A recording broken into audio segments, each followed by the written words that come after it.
전 시간 내용을 잠시 살펴보십니다. 자, 사무엘상 6장 12절 말씀이요. 다 같이요. 시작. 암소가 베스메스 길로 바로 행하여 대로로 가며 갈 때에 울고 좌우로 치우치지 아니하였고 브레스의 방백들은 베스메스 경계선까지 따라가니라. 베스메스 사람들이 골짜기에서 밀을 베다가 눈을 들어 괴를 보고 그 본 것을 기뻐하더니 블레셋 족속에 빼앗겼던 여호와궤가 다시 돌아왔습니다. 여호와궤가 도착하자 베스메스 사람들은 몹시 기뻐했습니다. 그 기쁨도 잠시, 기쁨과 감격은 통곡과 눈물로 바뀌어버렸습니다. 타락한 호기심으로 여호와의 궤를 들여다봤기 때문입니다. 분명히 하나님이 금지했는데도 여호와의 궤를 들여다본 까닭에 많은 사람들이 죽었습니다. 이 사건으로 사람들은 여호와의 궤를 기럇 여아림으로 옮겼습니다. 너무나 두려웠기 때문입니다. 죄의 결과로 사람들이 죽었는데도 회개하기보다 무작정 회피하려 합니다. 재앙이 오자 블레셋 사람들과 똑같은 방식으로 대처합니다. 여호와의 궤가 기럇 여아림 온 지 20년이 되었고 이스라엘 온 족속은 여호와를 사모했습니다. 사람들이 여호와를 사모하기 시작했다는 것은요, 뭔가 새로운 하나님의 역사가 시작될 것을 예고해 주고 있습니다. 성경 본문에서 여호와를 사모하다는 이 말씀을 원문으로 보면 사람들이 애통해하다, 마음을 돌리다, 하나님을 간절히 찾다, 이런 뜻을 내포하고 있습니다. 사람들이 하나님 앞에 간절히 부르짖으며 블레셋 족속의 위협으로부터 좀 구원해 달라고 그렇게 간청했던 것입니다. 그 상황에서 사무엘이 이스라엘 역사의 전면에 등장합니다. 자, 오늘 본문 7장 3절 말씀이요. 다 같이 시작. 사무엘이 이스라엘 온 족속에게 말하여 이르되 만일 너희가 전심으로 여호와께 돌아오려거든 이방 신들과 아스타롯을 너희 중에서 제거하고 너희 마음을 여호와께로 향하여 그만을 섬기라. 그러면 너희를 블레셋 사람의 손에서 건져내리라.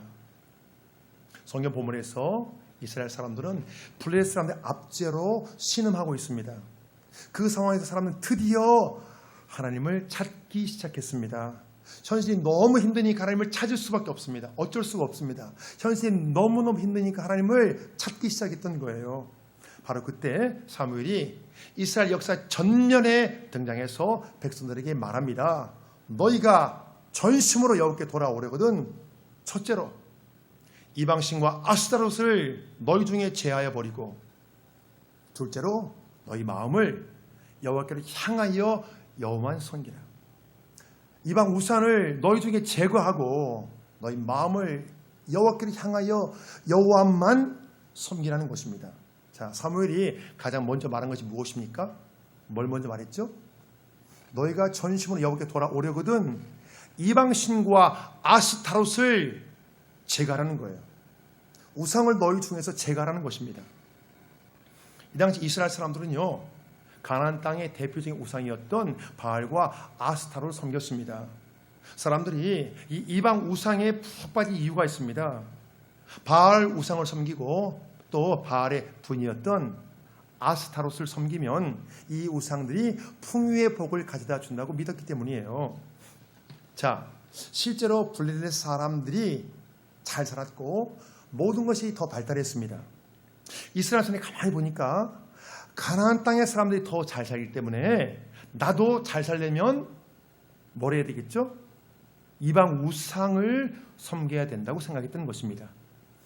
또 사람들이 이방 우상에 푹 빠진 것은요, 이 이방 우상을 섬기는 방식과도 관련이 있습니다. 이 당의 사람들은요, 바알과 아스타롯이 성관계를 해야 풍요와 다산의 복이 온다고 믿었습니다. 결실이 맺어진다 믿은 거예요.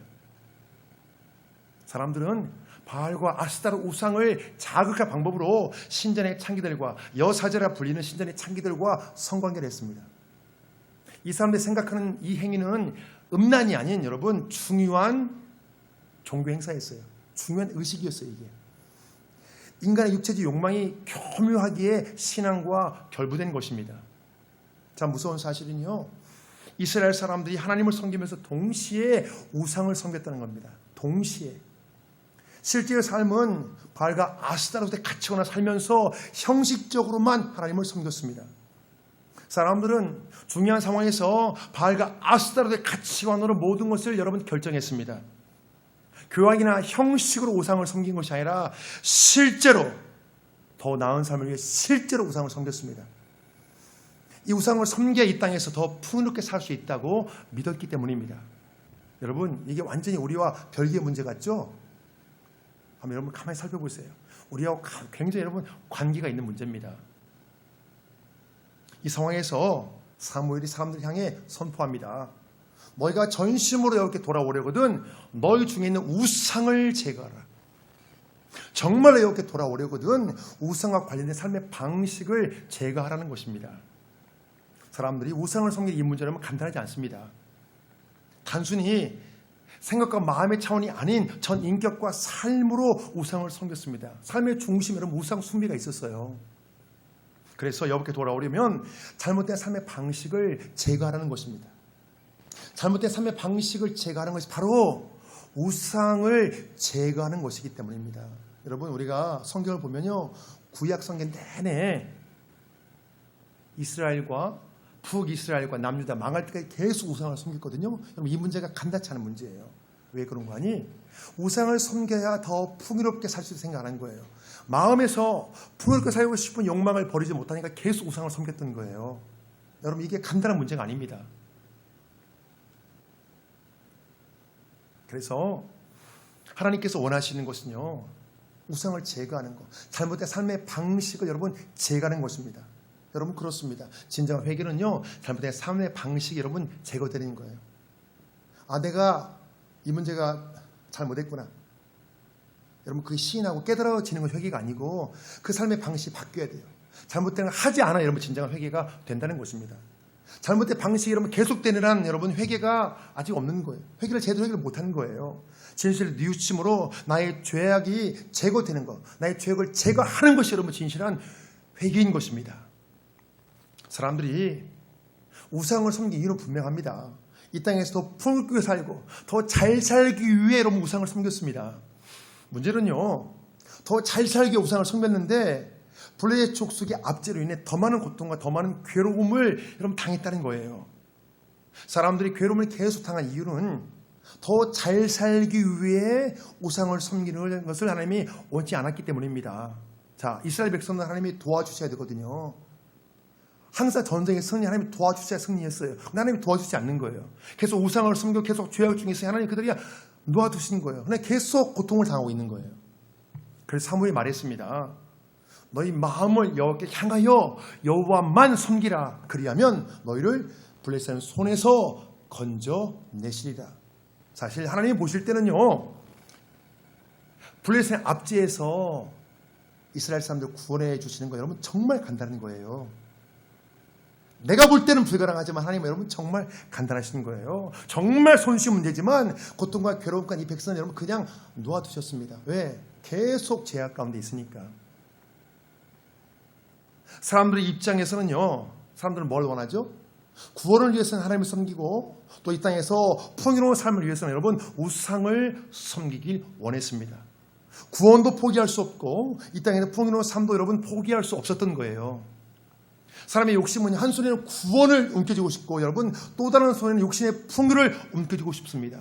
한 손에는 하나님을 움켜쥐고 또 다른 손에는 뭘 움켜쥐죠? 이 세상의 풍요, 이 세상의 주인은 이 세상이 주는 안위, 그걸 움켜쥐고 싶은 거예요.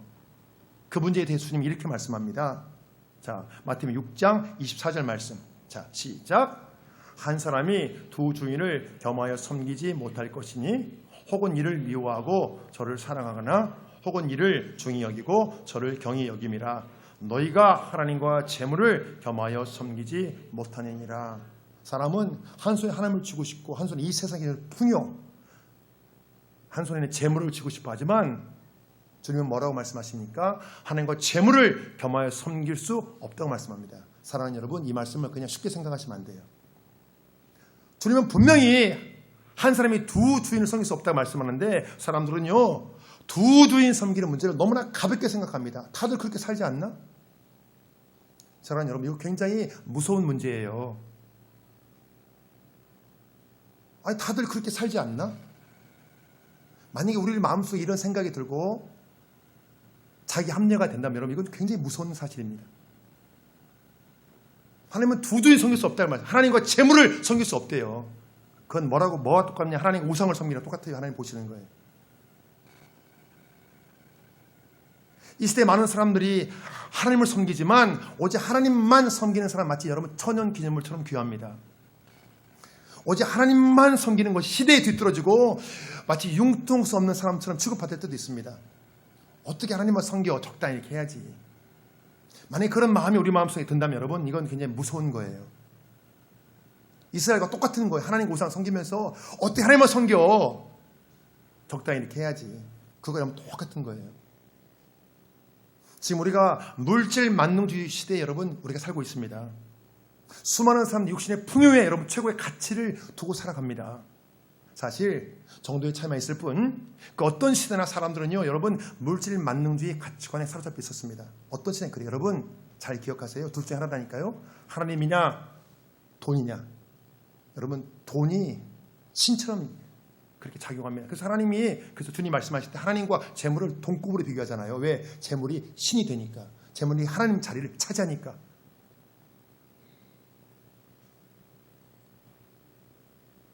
많은 사람들이요 성공해서 부자가 되고 싶은 그 욕망으로 여러분 삶을 살아갑니다.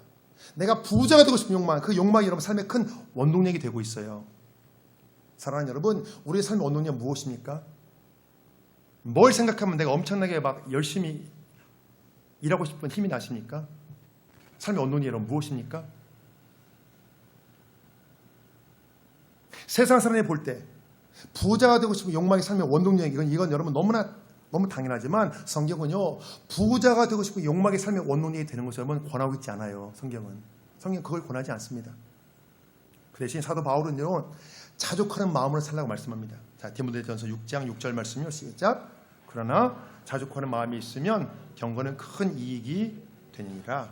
우리가 세상에 아무것도 가지고 온 것이 없음에 또한 아무것도 가지고 가지 못하리니 우리가 먹을 것과 입을 것이 있은즉 족한 줄로 알 것이니라.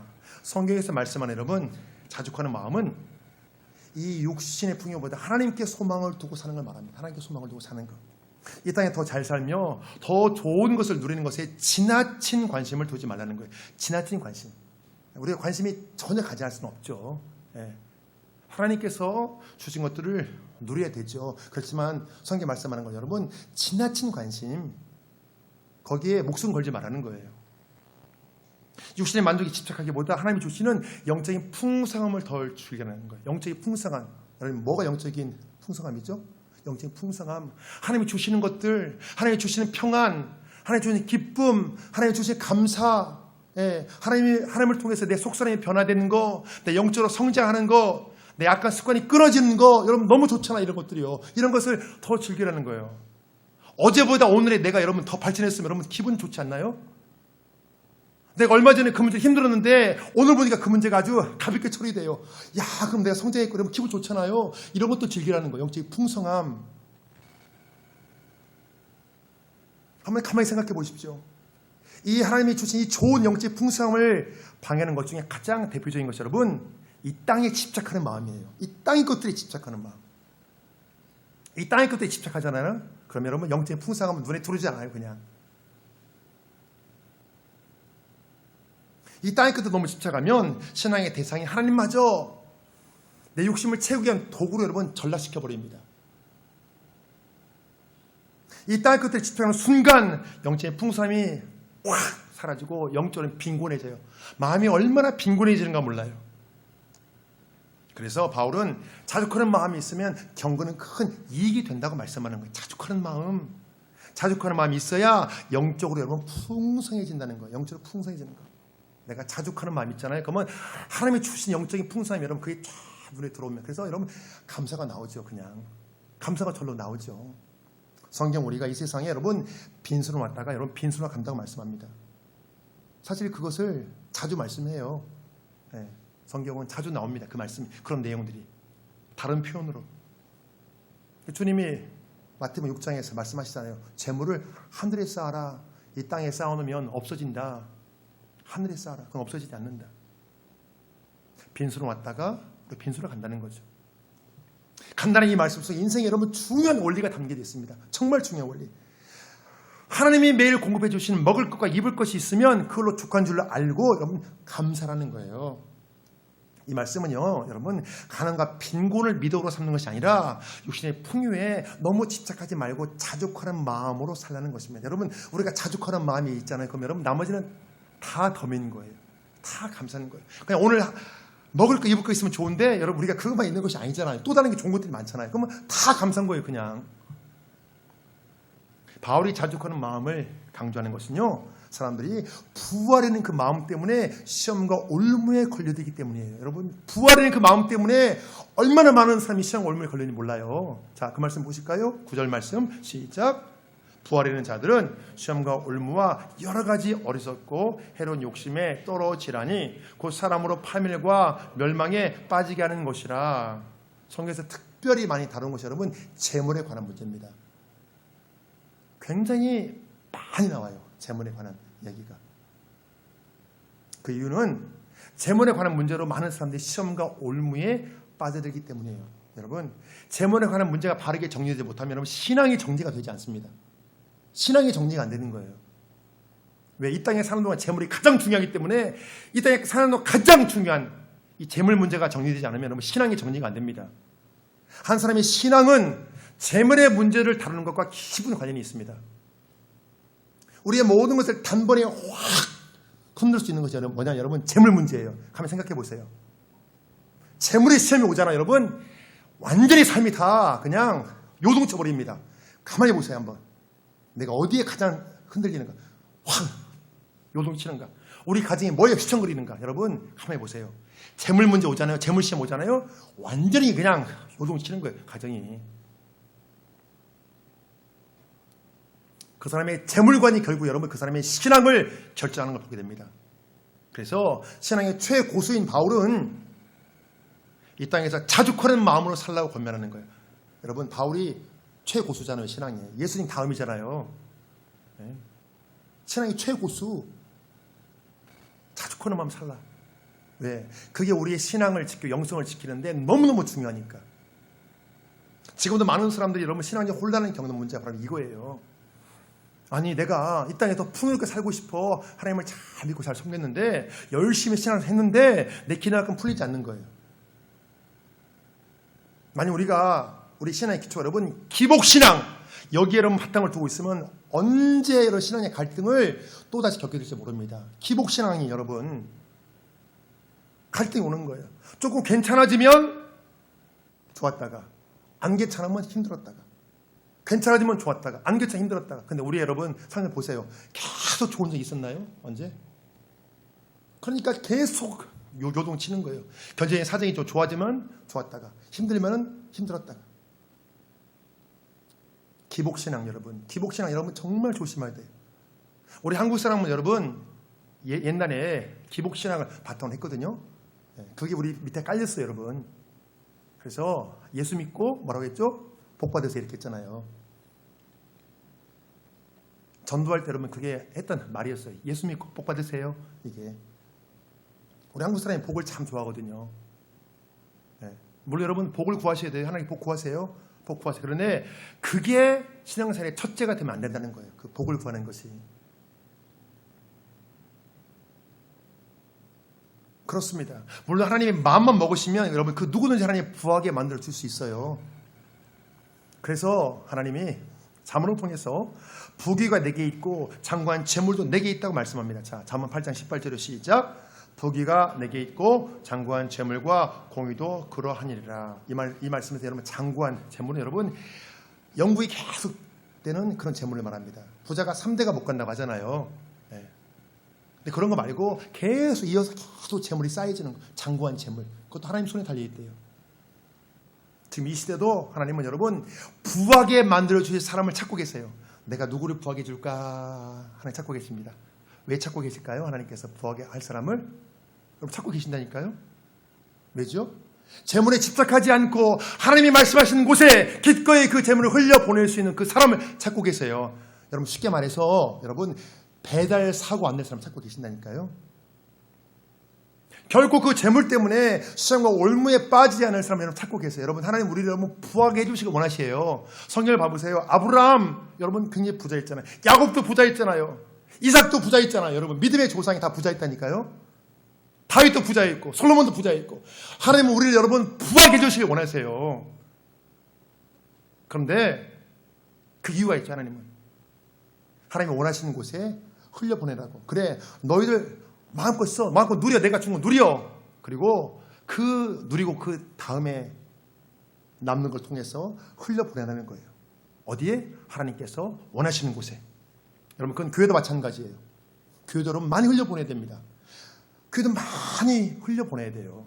네, 하나님이 왜 교회를 축복해 주십니까? 그 교회를 통해 하나님께서 일하시려고 흘려보내라고. 성경을 깊이 묵상해 보면 여러분 하나님의 속마음을 깨달을 수 있습니다. 부하게 만들어주고 싶은데 하나님의 의도와 달리 물질에 욕심을 냅니다. 그 사람을 통해 뭔가 하나님이 일하시기 위해 물질에 복을 주시는데 모든 것이 내 것이라 생각하고 물질에 집착해버립니다. 이 물질 문제가 사람의 양심을 파괴하고 사람의 정직을 파괴합니다. 그냥 겉으로 볼 때는 정말 괜찮은 사람처럼 보이는데 그 속은 물질 문제로 양심과 정직이 파괴되어 있습니다. 그래서 바울은 이 돈을 사랑하는 것이 모든 악의 뿌리라고 말씀합니다. 자, 디모데 6장 10절 말씀이요. 시작. 돈을 사랑함이 웬만 악의 뿌리가 되나니 이것을 탐내는 자들은 미혹을 받아 믿음에서 떠나 많은 근심으로써 자기를 찔렀도다. 이 말씀의 의미는요, 돈 자체가 악하다는 것이 아니라 이 돈을 사는 그 탐욕에서 모든 악이, 모든 죄가 시작된다는 거예요. 이 세상에 여러분 돈처럼 요사스러운 것이 없어요. 이 돈 때문에 진짜 소중한 신앙을 잃어버립니다. 이 돈 때문에 진짜 소중한 사람하고도 관계도 깨져버립니다. 돈 욕심내다가. 재물에 대한 욕심 때문에 더 이상 신앙이 성장하지 않습니다. 이 세상에 왕이신 하나님을 의지하기보다 재물을 더 의지합니다. 사람들은 많은 재물이 자신의 안전을 지켜주고 미래를 보장해 줄 거라 생각합니다. 그 생각 때문에 재물에 더 욕심을 내는 거예요. 좀 더 내가 쌓여야 이것이 내 안전을 지켜줄 것 같아요. 여러분 근데 정말 보세요. 재물이 안전 지켜줍니까? 재물이 내 미래 보장해 줍니까? 한번 가만히 생각해 보세요. 우리 안전과 미래는요, 오직 하나님께 소망을 둘 때 여러분 하나님이 지켜주셔야 돼요. 하나님이 지켜주셔야 여러분 우리가 확실하게 여러분 보장이 되는 것입니다. 이 재물의 문제를 잘못 다루어서 인생의 쓴잔을 마신 사람들이 여러분 셀 수 없이 많아요. 정말 많거든요. 이 재물 문제 잘못 다루어서 인생에 큰 고통 당하고 쓴잔 마신 분들이 여러분 참 많아요. 이 재물 문제와 관련해서 주님이 원하시는 것은요, 재물에 지배받는 사람이 아니라 재물을 지배하는 사람입니다. 지배하는 사람. 그래서 주님이 말씀했습니다. 마태복음 6장 30절요. 시작. 오늘 있다가 내일 아궁이에 던져지는 들불도 하나님이 이렇게 입히시거든 하물며 너희일까 보냐. 믿음이 작은 자들아. 그러므로 염려하여 이르기를 무엇을 먹을까, 무엇을 마실까, 무엇을 입을까 하지 말라. 이는 다 이방인들이 구하는 것이라. 너희 하늘 아버지께서 이 모든 것이 너에게 있어야 할 줄을 아시니라. 그런즉 너희는 먼저 그의 나라와 그의 의를 구하라. 너희에게 더하시리라. 그러므로 내일을 위하여 염려하지 말라. 그러므로 내일을 위하여 염려하지 말라. 마태복음 6장을 보시면 재물 문제에 대해 주님이 쭉 말씀하시다가 상당히 많이 말씀하시거든요. 쭉 말씀하시다가 결론적으로 먹고 사는 문제로 염려하지 말라고 당부합니다. 염려하지 말라. 사실 재물의 욕심과 재물의 염려는요, 동전 앞뒤처럼 여러분 함께 항상 붙어 다닙니다. 재물에 대한 염려가 있는 사람이 그 염려 때문에 더 집착하고 더 욕심을 부리기 마련이에요. 이 땅에서 먹고 사는 문제에 대해 결론적으로 주님이 말씀합니다. 너희는 먹고 사는 문제를 염려하지 말고 먼저 하나님 나라를 구하고 하나님 뜻에 순종해라. 하나님의 의를 구하라는 것이 하나님 뜻에 순종하며 살라는 거거든요. 먼저 하나님 나라를 구하고 하나님의 뜻에 순종해라. 그리하면 먹고 사는 문제뿐만 아니라 생활에 필요한 모든 것을 채워주시겠다. 사랑하는 여러분, 주님 이 말씀을 정말로 신뢰할 수 있기를 소망합니다. 이 말씀을 여러분 신뢰할 수 있게 소망합니다.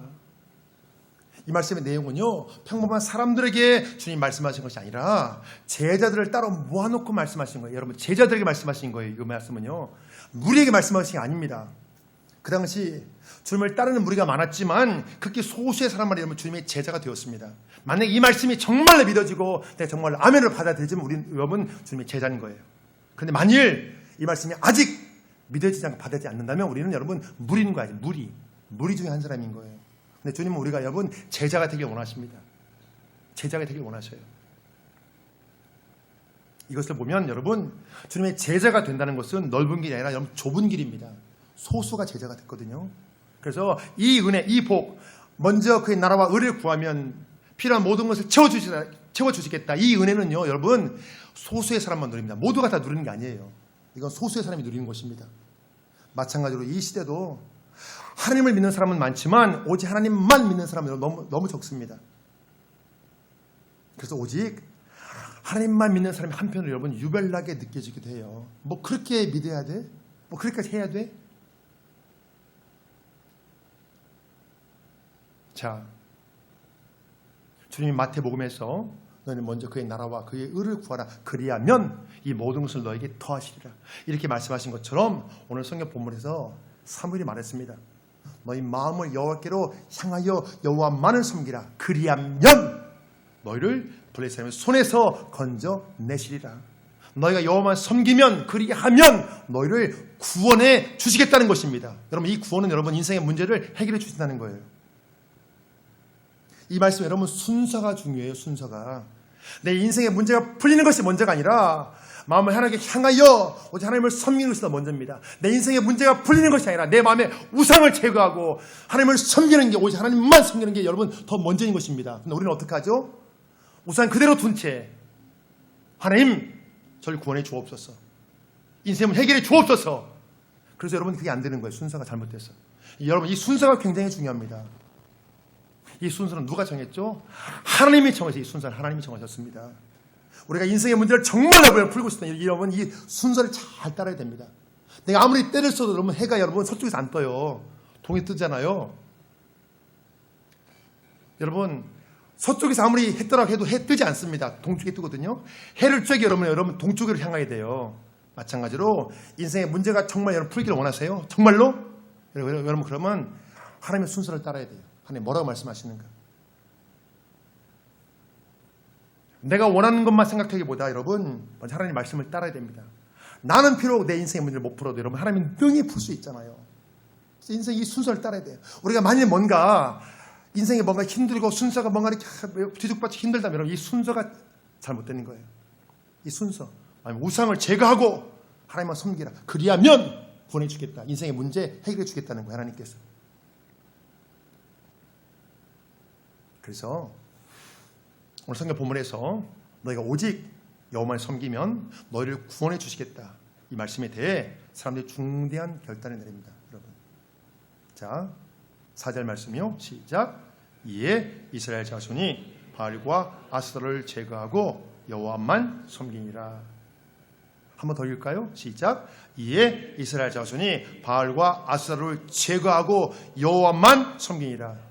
우상을 제거하고 여호와만 섬기니라. 여러분 이 두 가지입니다.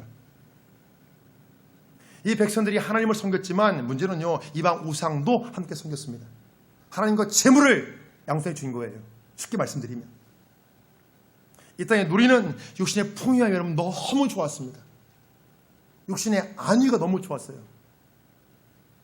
이 땅에서 더 잘 살고 싶고 더 좋은 것을 누리고 싶은 그 마음 때문에 이방 우상을 버리지 못했습니다. 바알과 아스타를 섬겨야 풍요의 복을 누릴 수 있다고 믿었습니다. 그렇지만 이제 우상을 버리고 오직 여호와만 섬기겠다 결단합니다. 여러분 이 말씀 의미는요, 더 이상 이 땅의 것들에 집착하지 않겠다는 거예요. 더 이상 육신의 풍요함에 매달리지 않겠다는 거예요. 더 이상 물질의 욕심에 여러분 사로잡히지 않겠다는 거예요. 여러분 그걸 결단하는 거예요. 오직 여호와만 섬기겠다는 이 결단이 귀한 계기가 되어 결국 하나님이 블레셋 족속의 압제로부터 이 백성들을 구원해 주셨습니다. 인생의 가장 절박한 문제를 해결해 주신 거예요. 자, 7장 13절 말씀이요. 시작. 이에 블레셋 사람들이 굴복하여 다시는 이스라엘 지역 안에 들어오지 못하였으며 여호와의 손이 사무엘이 사는 날 동안에 블레셋 사람을 막으심에, 여호와의 손이 사무엘이 사는 날 동안에 블레셋 사람을 막아주셨습니다. 말씀이 결론을 맺겠습니다. 성경 본문에서 이스라엘 사람들의 가장 큰 문제는요, 오직 하나님만을 섬기지 않았다는 것입니다. 이 사람들이 하나님을 섬긴 건 맞지만 오직 하나님만을 섬기지 않았습니다. 사랑하는 여러분, 하나님만을 섬기지 않은 것을 하나님 섬겼다고 보시지 않았다는 거예요. 하나님을 섬기고 우상으로 섬긴 것에 하나님은 하나님을 섬기지 않았다고 보신 거라니까요. 하나님만 섬겨야 하나님을 섬겼다고 보신다니까. 하나님은요. 여러분, 우리가 이 부분을 잘 살펴봐야 됩니다. 우상과 겸하에 섬긴 것을 하나님은 너희들 나를 섬기지 않았다고 보시는 거예요. 이 땅에서 누리는 풍요의 마음을 뺏겨 그 풍요함 때문에, 그걸 탐하는 마음 때문에 우상을 함께 섬긴 거예요. 그 결과 블레셋의 압제로 큰 고통을 받았죠. 오직 하나님만 섬기지 않았기에 다른 것들이 결박당하고 여러분 스스로 고통당하는 거예요. 여러분 가만히 생각해 보세요. 사람들이 당하는 많은 고통이요, 여러분 가만히 생각해 보면 하나님만 섬기지 않았기에 오는 고통들이 의외로 많습니다. 우리 인생의 문제 가운데 많은 문제를 만나거든요. 그 문제들이 복잡한 것 같죠. 하지만 여러분, 오직 하나님만 믿고 섬기면 의외로 쉽게 풀리는 것들이 참 많아요. 만약 우상을 제거하고 오직 하나님의 초점을 다 맞추고 하나님만 바라보잖아요. 그럼 의외로 많은 문제들이 여러분 저절로 풀려집니다. 다시 말씀드려서 우리가 당하는 많은 고통들이 그 이유가 오직 하나님만 바라보지 못하기 때문에 생긴다는 거예요. 바꿔서 말씀드리면, 이 시점에 중요한 것은요, 정말로 하나님이 내 인생의 문제를 풀어줄 수 있는가, 정말로 하나님이 나를 지켜주시고 구원해 줄 수 있는가, 여러분 이 문제가 중요합니다. 내가 정말 하나님만 믿으면, 내 마음에 우상 제거하고 정말 하나님만 믿으면 하나님이 정말로 그렇게 해줄 수 있는가, 그런 분이신가, 여러분 그게 중요합니다. 그 문제에 대해 성경은 명쾌히 답변해 줍니다. 자, 예레미야 32장 17절이요. 시작. 주 여호와여, 주께서 큰 능력과 편신팔로 천지를 지으셨사오니 주에게 일은 할 수 없는 일이 없으시니이다. 천지 만물을 지으신 하나님이 무엇을 못하시겠냐는 거예요. 그렇습니다. 사랑하는 여러분, 우리 하나님을 믿는 것은요, 천지 만물을 지으신 전능하신 하나님으로 믿는 거예요. 여러분 잘 기억하세요. 우리 하나님을 믿는 건 뭐냐? 전능하신 하나님으로 믿는 거예요. 전능하신 하나님으로. 전능한 하나님이시기에 내 인생의 문제를 능히 풀어주시고 나를 지켜주시고 여러분 구원해 주신다는 것입니다. 전능하신 하나님이시기에. 사랑하는 여러분, 그 어떤 문제가 우리를 힘들게 할지라도 오직 하나님만 바라봐야 승리할 수 있습니다. 지금 현재의 문제뿐만 아니라 내일의 문제도 모두 하나님께 다 맡기시고 모든 염려 다 내려놓으시고 오직 주의 인도하심만 잘 따라가실 수 있기를 주의 이름으로 축복합니다. 아멘.